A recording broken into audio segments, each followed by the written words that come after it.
ગાય જય શ્રી કૃષ્ણ. કેમ છો બધા? મજામાં? તો સ્વાગત છે તમારા બધાનું મારી ચેનલમાં આજના એક નવા વ્લોગમાં. તો બચ્ચો કાલનો વ્લોગ હતો એમાં હું કહેતી હતી ને કે મારા બ્લાઉઝનું કટિંગ કરવાનું છે એક મારા મમ્મીનું. તો કાલે અથર્વા ઉઠી ગયો હતો એટલે કંઈ કટિંગ થયું નહીં. હવે 2 દિવસ જ છે ને 2 દિવસમાં 2 બ્લાઉઝ કરવાના છે. કાલે કટિંગ કરતી હતી એટલું થોડુંક ડ્રો કર્યું હતું, બતાવી દઉં જા. પણ આ આગળનો ભાગ કર્યો તો નીચેનો બેલ્ટ રહી જતો તો અહીંથી સ્લીવ કરવાની હતી. તો થોડુંક બ્લાઉઝ ટૂંકું હતું. બ્લાઉઝનું પીસ 80 કટનું જ છે એટલે થઈ નહીં 80 કટમાં મીટરનું જોવે ફૂલ સ્લીવ કરવાની હોય એટલે. તો બજો આજે પાછું આ બ્લેક કલરનું એક પીસ પડ્યું હતું ઘરમાં. થોડું ડિફરન્ટ છે પણ હાલ છે, અંદર અસ્તર કંઈ દેખાય એવું છે નહીં. આમ બ્લેક જેવી જાડી છે તો બસ આમ ચાલી જાહે. નકર આ એનું ફૂલ મેચિંગ હતું. તો બસ હાલો હવે આ બ્લાઉઝ પીસને પાછી ઇસ્ત્રી કરવી પડશે. તો એને પહેલાં ઇસ્ત્રી કરી દઈ. અને અથર્વ આજે તે રાતે બહુ હેરાન કરતો તો. રાતે તાવ આવી ગયો તો ખબર નહીં અને હાથમાં કંઈ ફરફોલો થઈ ગયો. તો ઇસ્ત્રી છે જડી ગયો તો પણ ઇસ્ત્રી ઠંડી હતી પણ ખબર નહીં તો સહેજ ફરફોલા જેવું થઈ ગયું. એટલે કાલનો હેરાન બહુ કરે છે. કાલ તાવે આવી ગયો તો એટલે રાતે આજ પૂતો નહોતો. રાતે 5 વાગે ઉઠી ગયો, 5:45 ઉઠી ગયો તો પાછો 7:30 સુઈ ગયો. 7:30 સુઈ ગયો તો પાછો 8:30 કે 8:45 પાછો ઉઠી ગયો. તો બસ ત્યારનો હેરાન કરતો હતો. તો જો અત્યારે કેટલા 1:15 વાગ્યો ને? હા 1:15 વાગ્યો છે. તો આખડી 1:45 વાગે હોવડાવ્યો છે. કેટલી ઘડી હોવે ખબર નહીં. તો હાલો ફટાફટ આપણે ઇસ્ત્રી કરી નાખીએ અને પછી કટિંગ કરી નાખીએ. કામ બધું થઈ ગયું છે. હસ્તીબેન નીચે રમવા ગયા છે ને આજે ઢબુબેનમાં નણંદની ગઈ છે એટલે અહીંયા રોકાઈ ગઈ છે. તો ગરમી થઈ છે પણ પંખો કરાય એમ છે નહીં. પંખો કરું તો ઇસ્ત્રી કરવામાં થોડીક તકલીફ પડે. હાલો ગરમી થોડીક સહન કરી લઈએ ને ઇસ્ત્રી કરવાનું શરૂ કરી દઈએ. ને તમે કન્ટિન્યુ વ્લોગમાં રહેજો. મારા ચેનલમાં નવા આવ્યા હોય તો મારી ચેનલને સબસ્ક્રાઈબ કરી દેજો. વિડીયો ગમે તો લાઈક કરી દેજો. ને જેણે સબસ્ક્રાઈબ કરેલું છે ને દિલથી થેન્ક યુ સો મચ. તો બસ આવો નવો સાથને સપોર્ટ આપતા રહેજો એટલે ફટાફટ આપણા 1K પૂરા થઈ જાય. તો હાલો કન્ટિન્યુ રહેજો. આ ઝીલ છે ને એ શું કીધું? એમ કીધું કે અમારા બીજા માળે હે ને જંગલી કૂતરું ઘૂસી ગયું છે. પછી અમે જોવા ગયા ને ત્યારે તો એ હે ને ચોથા માળે જોવા ગયા ને તો ત્યાંથી અમે ફટાફટ નીચે ઉતર્યા. તેમથી ત્યાં જતો ભૂખ લાગી છે? ભૂખ લાગી અને પછી 5મા માળે જોવા આવ્યા ને. હલો ગાઈઝ, તો બસ જો હસ્તીને ઘડિયા તૈયાર કરવાના છે. એને એકાઈ આવડી ગયા છે ને 11માં 17નો ઘડિયો પહોંચી ગઈ છે પણ પાછી વચ્ચે ભૂલી જાય છે. આગળના 8, 9નો ઘડિયામાં થોડીક ભૂલ પડે છે. તો બસ પાછી જો રિપીટ કરાવું છું અને થોડી વાર અત્યારે અડધો કલાક એના જોડે બેહું છું.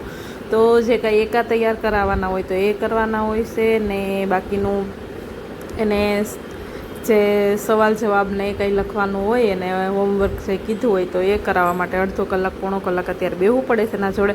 કારણ કે અથર્વા સૂતો હોય ને ત્યારે જ એવો ટાઈમ હોય કે હું થોડી વાર એને ટાઈમ આપી શકું. પછી અથર્વા ઉઠી જાય ને તો ના ચોપડા રહેવા દે કે ના પેન રહેવા દે, પેન્સિલ રહેવા દે, કંઈ રહેવા દે નહીં. એટલે અથર્વા સૂતો છે ત્યાં સુધી હું કહું હસ્તીને થોડું તૈયાર કરાવી દઉં ને બસ હાલો. પછી અથર્વાભાઈ સૂતા છે ત્યાં સુધીમાં મારે બનાવવાની છે હુખડી. તો જો આપણે હુખડી બનાવવા આવી ગયા છીએ ને હુખડી બનાવવા માટે પહેલાં કાજુ બદામ થોડાક લઈ લીધા છે અને બસ એ મિક્સરમાં આપણે ચાલુ બંધ કરીને થોડોક એવો પાવડર કચકચરો બનાવી દીધો છે ને ઘી મૂકી દીધું છે ને બસ એમાં જો જાડા લોટની જ હુખડી બનાવું છું. પણ ક્યારેક આ ઝીણા લોટની બનાવી દઉં. એવું કન્ફર્મ નહીં હોતું, નક્કી નહીં હોતું કે જાડા લોટની જ બનાવવાની. ઝીણો લોટ હોય તો ઝીણા લોટની બનાવી દો ને જાડો લોટ હોય તો જાડા લોટની બનાવી દો. એવું ફિક્સ નહીં હોતું કે આ જ લોટની બનાવવાની એમ. એવું ફિક્સ નહીં હોતું કે આ જ લોટની બનાવવાની એમ. તો બસ જાડો લોટ હતો નહીં એટલે જો રોટલીનો લોટ લઈ લીધો ને બસ એ ઘીમાં જો આપણે પહેલાં શેકી નાખવાનો છે ને આમ જે લાલ થઈ જાય ને સરસ સ્મેલ આવી જાય ને ત્યાં સુધી શેકાવા દેવાનો છે ને બસ પછી નાખી દેવાનો છે ગોળ અને કાજુ બદામનું પાવડર. તો બસ હારો હાલો લોટ પહેલાં શેકી નાખીએ.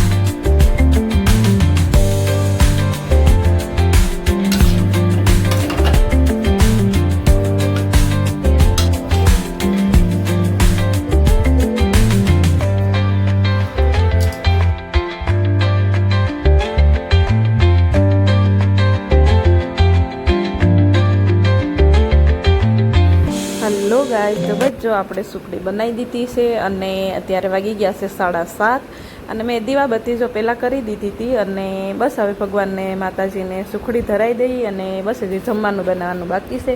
તો ડીકે ભીંડાનું શાક ખાઈ નહીં, મારે નાસ્તી માટે મારે બનાવવાનું હતું ભીંડાનું શાક દહીંવાળું. તો બસ જો પહેલાં ભીંડો તેલમાં આમ શેકી લીધો હતો ને પછી ડુંગળી વઘારી અને બસ ભીંડો નાખી દીધો, બધા મસાલા કરીને થોડુંક દહીં નાખી દીધું.